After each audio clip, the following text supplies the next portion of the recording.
Questions. Let. About professional education. Part 7. Question number 1. Which philosophy emphasizes learning by doing and practical life experiences? Letter A. Essentialism. Letter B. Progressivism. Letter C. Perennialism. Letter D. Idealism.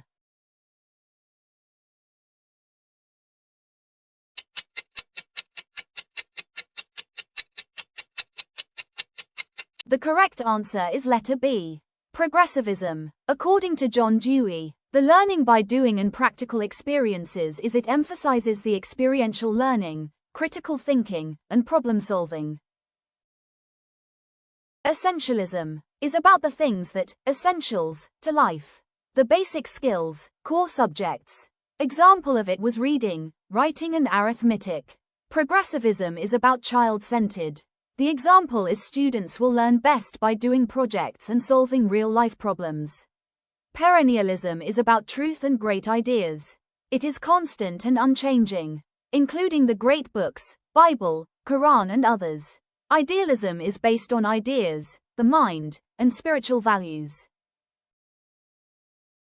Question number 2. When Tim learns to ride a bike, first he used training wheels, then removing it later. This illustrates, letter A.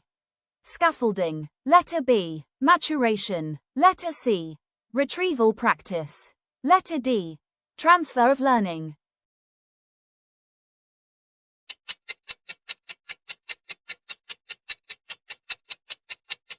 The correct answer is letter A. Scaffolding. Because the training wheels are the temporary support or called as scaffold. Once Tim develops and maintains the skill and balance, the support will gradually withdrawn until he can ride independently. This is the exact principle of scaffolding. Bruner's scaffolding theory. Jerome Bruner, along with Wood and Rossier, 1976, introduced the concept of scaffolding. It is based on Vygotsky's zone of proximal development ZPD. Scaffolding is about the temporary support given by a knowledgeable person, like teacher, parent, or peer to help a learner perform a task that they cannot do it alone yet.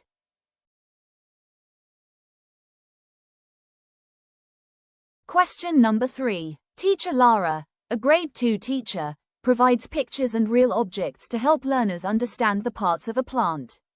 This illustrates which principle? Letter A. Principle of motivation. Letter B. Principle of readiness. Letter C.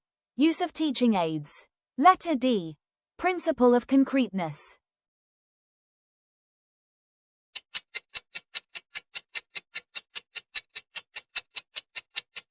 The correct answer is letter D. In the principle of concreteness, the young learners understand better through concrete, sensory, and visual experiences before moving to abstract ideas. For example, in Piaget's pre-operational, or the early concrete operational stage, it shows that they learn best when concepts are represented by real objects, pictures, or models. In the question, teacher Lara uses pictures and real plants to make learning meaningful and easier to grasp. Question number 4. When a child first learns to crawl, then walk, then run, this reflects, letter A. Sequential principle of development. Letter B. Cephalocaudal principle. Letter C. Proximodistal principle. Letter D. Simple to complex principle.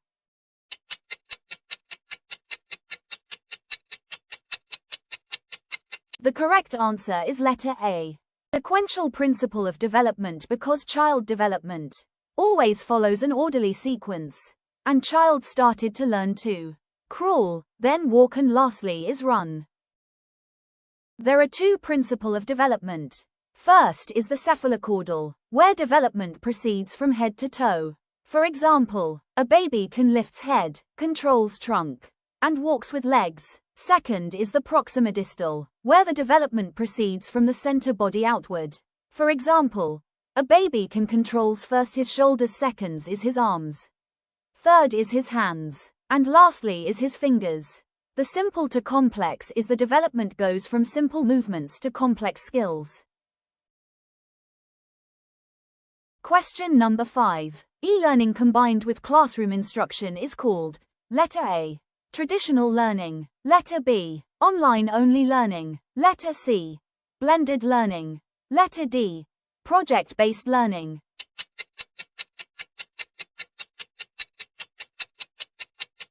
The correct answer is letter C.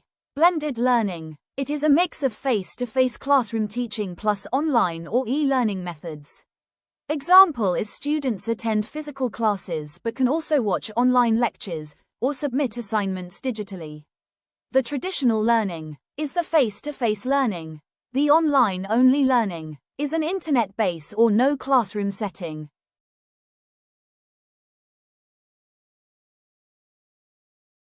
Question number 6. Which philosophy of education believes that schools should transmit cultural heritage and essential knowledge?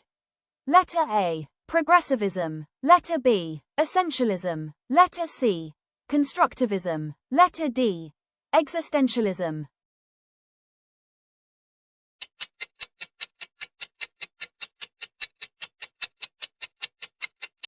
The correct answer is letter B.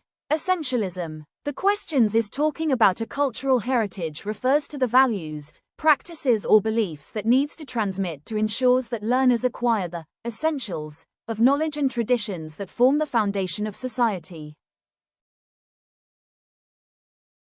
Questions number 7. A grade 5 student, Jason, can already solve problems mentally without using blocks. What kind of reasoning does this reflect? Letter A. Abstract reasoning. Letter B. Concrete reasoning. Letter C. Trial and error. Letter D. Intuitive reasoning.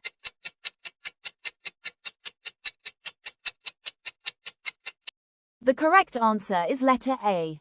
Abstract reasoning because Jason's ability to solve problems mentally reflects abstract reasoning, which belongs to Piaget's formal operational stage. At this stage, learners can think logically and solve problems without relying on physical objects.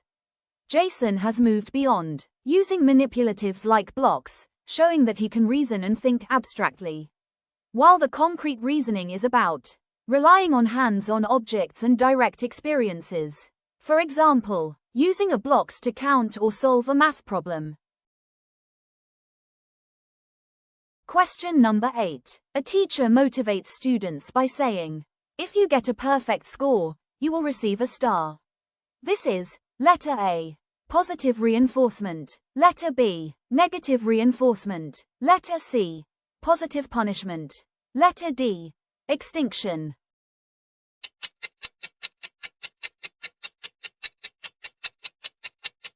The correct answer is letter A. Positive reinforcement because teacher is giving some reward to the students to encourage good behavior. The operant conditioning is the theory of B.F. Skinner is about shaping the behavior through consequences. He also explained the two types of consequences, the reinforcement and punishment. But for this slide we're gonna talk about reinforcement and how to increase the good behavior. And the two parts of reinforcement, the positive and negative. First, the positive reinforcement is about adding something pleasant to increase behavior. For example, in a classroom, a teacher may give a reward, praise, or star to a student who performs well or gets a perfect score. This encourages the student to do even better every day. Second is the negative reinforcement, which means removing something unpleasant to increase behavior. For example, the teacher assigns students to help the classroom cleaner if they use their cell phones during class. This will reduce the undesired behavior of the student. Question number 9. Teacher Kim uses a portfolio to assess student progress. This belongs to what type of assessment? Letter A. Traditional assessment. Letter B. Diagnostic assessment. Letter C. Norm-referenced assessment. Letter D. Authentic assessment.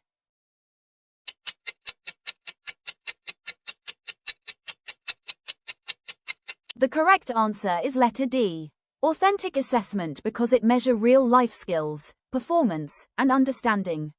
The students applied their knowledge to real tasks like essays, projects, artworks, and reflections. And portfolio is a collection of a student's work that shows their learning progress, achievements, and efforts over time. The traditional assessment is about a knowledge recall and written tests. It uses a paper and pencil tests like quizzes or exams. Question number 10. When the students getting a data research through participants or respondents for their study? What kind of research is this? Letter A. Quantitative. Letter B. Qualitative. Letter C. Experimental. Letter D. Historical.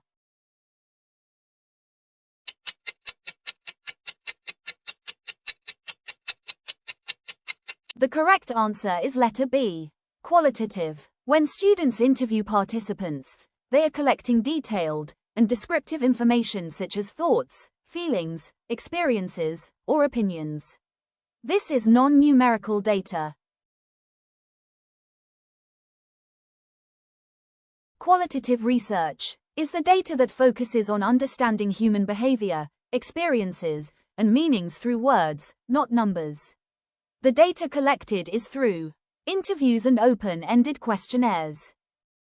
Quantitative research is RHE data that focuses on numerical data and statistical analysis to find patterns or relationships.